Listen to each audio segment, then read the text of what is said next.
Halo sob, kembali lagi di channel Kedai Kopi. ZTE telah memutuskan untuk kembali berkompetisi di pasar smartphone tanah air. Dalam periode comeback di tahun 2022 ini hadir 3 perangkat kelas entry.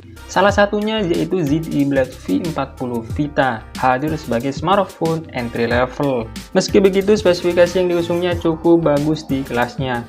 Jika sobat tertarik dengan smartphone ini, tidak ada salahnya ketahui dulu kelebihan dan kekurangan ZTE Blade V40 Vita. Maka dari itu simak pembahasannya sampai habis. Kelebihan yang pertama, refresh rate layar tinggi.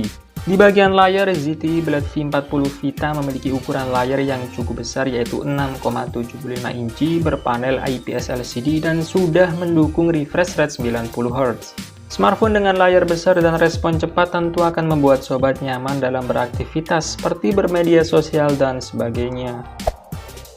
Yang kedua, penyimpanan memori luas. Meskipun berada di kelas entry level, ZTE Blade V40 Vita memiliki kapasitas penyimpanan memori yang terbilang besar dan luas. Smartphone ini dibekali RAM 4GB dan penyimpanan internal 128GB berjenis UFS 2.2. Dengan penyimpanan memori yang lega, sobat bebas menyimpan berbagai file atau aplikasi dengan ukuran yang besar. Jika masih kurang, smartphone ini juga telah menyediakan slot khusus untuk microSD, sehingga kapasitas penyimpanannya bisa diperbesar dan diperluas lagi. Yang ketiga, kapasitas baterai besar. Salah satu keunggulan yang ditonjolkan ZTE Blade V40 Vita ini adalah kapasitas baterainya. Smartphone ini ditopang dengan baterai yang tergolong besar di kelasnya yakni 6000 mAh. Tidak usah diragukan lagi untuk ketahanannya dalam penggunaan sehari-hari. Dengan baterai sebesar itu, smartphone ini siap menemani berbagai aktivitas sobat selama seharian tergantung pemakaiannya. Bahkan mampu bertahan hingga 2 hari dengan penggunaan normal. Yang keempat, konfigurasi kamera cukup mumpuni.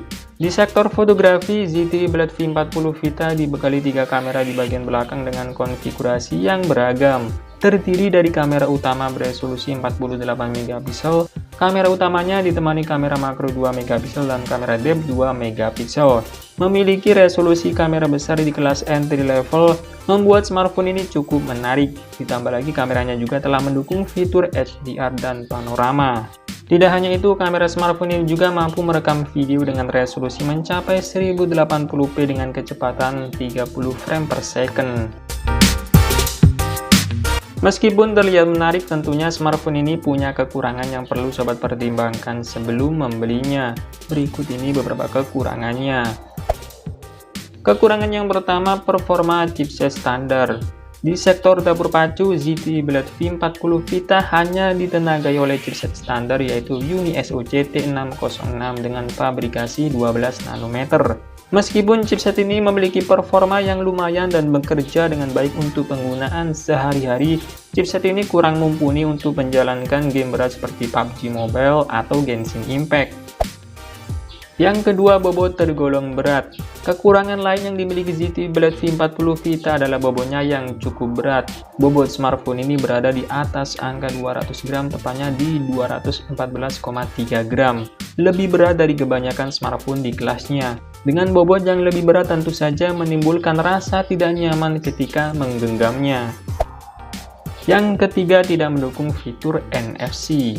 Di 2022, fitur NFC menjadi salah satu fitur tambahan pada smartphone yang selalu dicari. Hal tersebut karena kegunaan NFC yang memudahkan sobat ketika transaksi secara digital.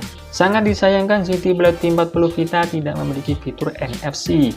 Padahal NFC memiliki banyak kegunaan yang tentu memudahkan para penggunanya. Misalnya mengirim file, mengakses informasi smart card, menjalankan aplikasi secara otomatis, dan lain sebagainya. Nah, itulah tadi pembahasan mengenai kelebihan dan kekurangan ZTE Blade V40 Vita. Semoga bisa membantu sobat sebelum membeli smartphone ini. Oke, terima kasih sudah menonton. Semoga bermanfaat. Saya admin Kedai Kopi pamit undur diri. Sampai ketemu lagi di video selanjutnya. Bye-bye.